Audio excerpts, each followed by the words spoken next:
Hello, I'm Dr. Padmanabha Bhatt. I would like to speak on some non-medical issues today.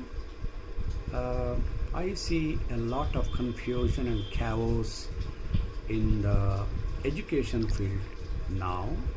This corona has hit everyone and it has hit the teaching field also. When I look around, because of my feedback from my patients, the parents of a primary school, I felt that the primary school children are heavily burdened by online teaching, online learning, the assignments, the homeworks, the tests, everything. I can understand that a high school student can manage an online class because he has got his own developed brain and intelligence.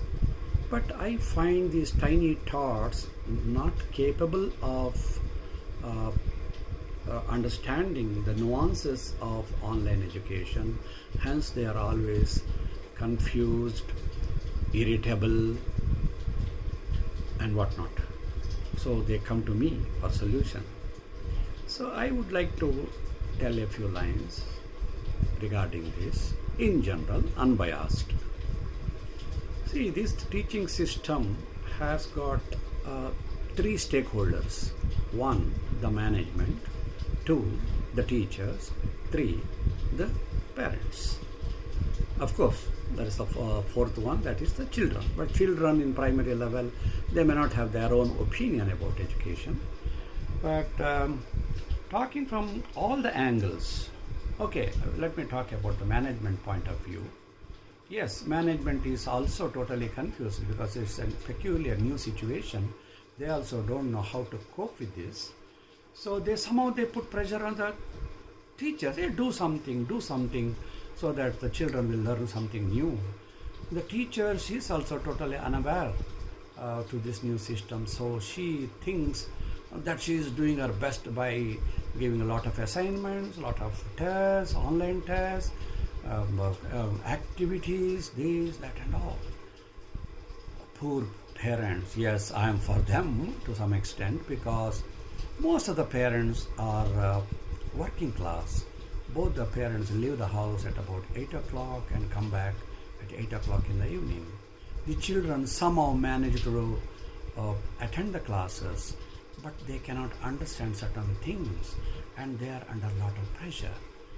And since the past 4 decades, I have been practicing medicine, and I see nowadays too much irritable children, always angry, and a set of children who are very depressed, sitting in a corner, not responding to anything, not having their food, all these things.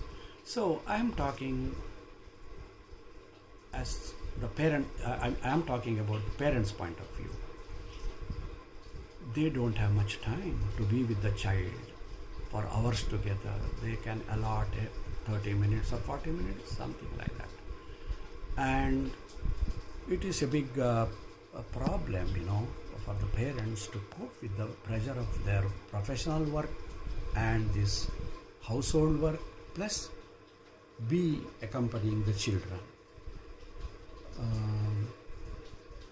So I would suggest a solution that is, let it be more of oral tests, oral teaching, rather than asking the children to read and write an essay, write about something, and do all those things. Give every week, let there be a weekly test. You do 1 week teaching and 1 week testing, oral tests, because it is spontaneous. Your questions are spontaneous, the answers are spontaneous, and you can evaluate better. And when children do the so-called homework, I feel it is the homework for the parents. Most of the time parents do it.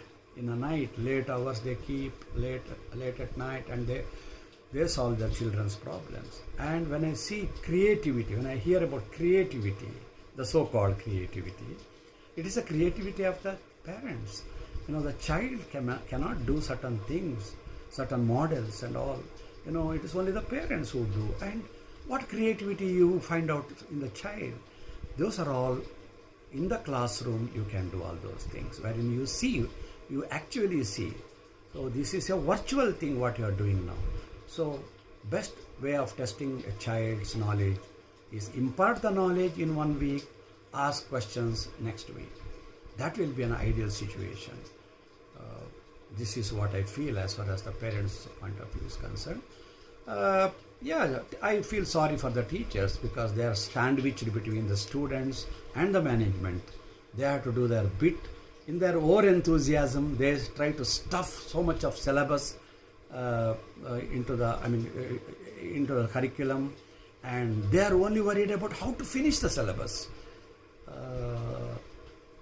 So this is what I feel. I don't blame teachers either. I don't blame the management because they are in a peculiar situation. They want results. They just want results. Like how in our medical field, a non-medical person will be the owner of the corporate hospital, like in any hospital, corporate hospital or a private nursing home. It is owned most of the time it is owned by non-medical people. They don't know the finer aspects of medical system, so they put pressure on the doctors.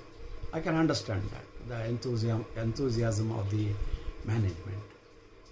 Similarly, everywhere the school management, they have their own pressures. I can understand. So I just thought I will put my thoughts into a few words. I hope it will be taken with the right spirit. Thank you. Yes, finally, I want to tell the listeners, you can ask any questions regarding medical or some non-medical issues also. I can substantiate, I can give some solution for whatever the problems are out of my experience as a doctor. So any topic, any questions, I will try to explain. Please contact me.